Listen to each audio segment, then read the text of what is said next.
જય માતાજી। આજે આપણે બનાવશું દૂધી અને ચણાની દાળનું શાક।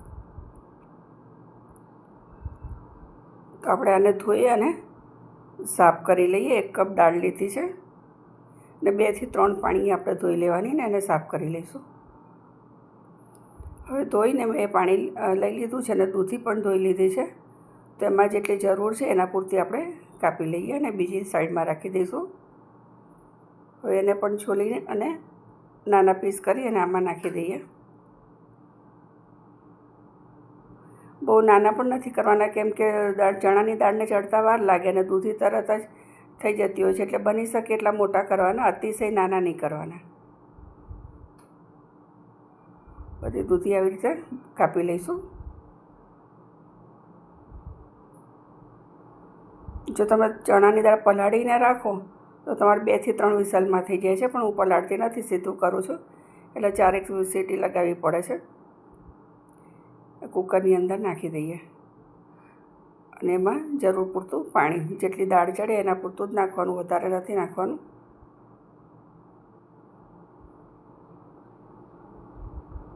બસ આટલું પાણી થઈ રહેશે। હવે એની અંદર તેલ અને મીઠું બંને નાખવાનું, કે ચણાની દાળ એવી છે ને કે તમારે એને ઉભરાઈ અને બહાર આવે છે, એટલા માટે એમાં થોડું તેલ નાખી દેવાનું અને મીઠું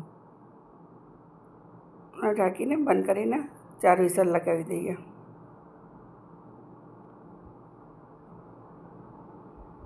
મૂકી દઈશું, જોઈ લઈએ। સ્વરાડ નીકળી ગઈ છે, તો દાળ ચડી કે નહીં આપણે જોઈ લઈએ। સરસ ચડી ગઈ છે, જુઓ। હવે લસણવાળું મરચું મેં ખાંડ્યું છે, તો એની અંદર આપણે બીજો મસાલો કરી લઈએ, અલગ અલગ નથી કરવાનો। લસણવાળા મરચાંની અંદર જ નાખી દઈશું હળદર, ધાણા જીરું અને મીઠું આપણે બાફામાં પણ નાખ્યું હતું, એટલે એ પ્રમાણે નાખવાનું। અને આની અંદર થોડી ખાંડ નાખી દઈશું। ટામેટું આમાં તમારે વઘારમાં નાખવું હોય તો નાખી શકે, પણ મેં નથી લીધું એટલે હું છેલ્લે એમાં લીંબુ નીચવી દઈશ। મિક્સ કરી લઈએ।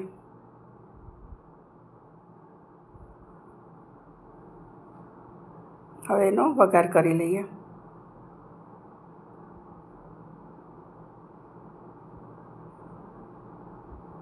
ગેસ ચાલુ કરી અને તેલ મૂકી દઈએ। અને આ શાક થોડું તીખું હોય તો જ સારું લાગે છે, નહીં તો એકદમ ફીક્કું લાગે, એમાં કોઈ ટેસ્ટ જ નથી આવતો। અમુક શાક ઘણા બધા એવા હોય છે કે એમાં થોડી તીખાશ હોય તો જ એનો ટેસ્ટ સારો આવે છે।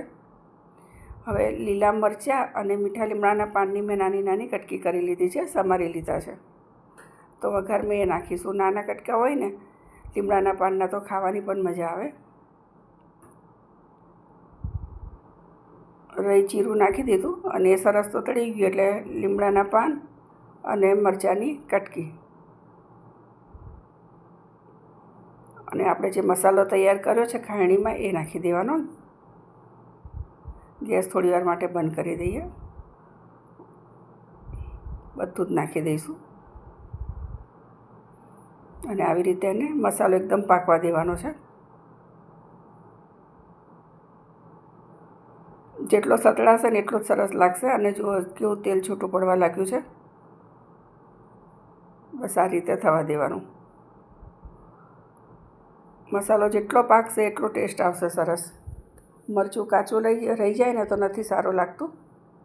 હવે એમાં દાળ અને દૂધી બાફીને રાખ્યું છે એ નાખી દઈએ। હળવા હાથે બધું મિક્સ કરી લઈએ અને થોડુંક પાણી નાખીશું। એમાં તમારે રસો કરવો હોય એ પ્રમાણે પાણી નાખી દેવાનું। પરોઠા સાથે જમવું હોય તો બહુ રસાની જરૂર નથી, પણ ભાત બનાવ્યા હોય તો થોડો રસો રાખવો પડે। ઉપરથી લીંબુ નીચવી દઈએ। અડધાથી ઓછું લીંબુ લીધું છે, જુઓ આવી રીતે। તમારે આમાં ગોળ આંબલીનું પાણી નાખવું હોય તો પણ નાખી શકો। તો તૈયાર છે આપણો દૂધી અને ચણાની દાળનું શાક। વિડીયો સારો લાગ્યો હોય તો લાઈક, શેર ને કમેન્ટ કરજો। મળીએ બીજા વિડીયોમાં। જય માતાજી।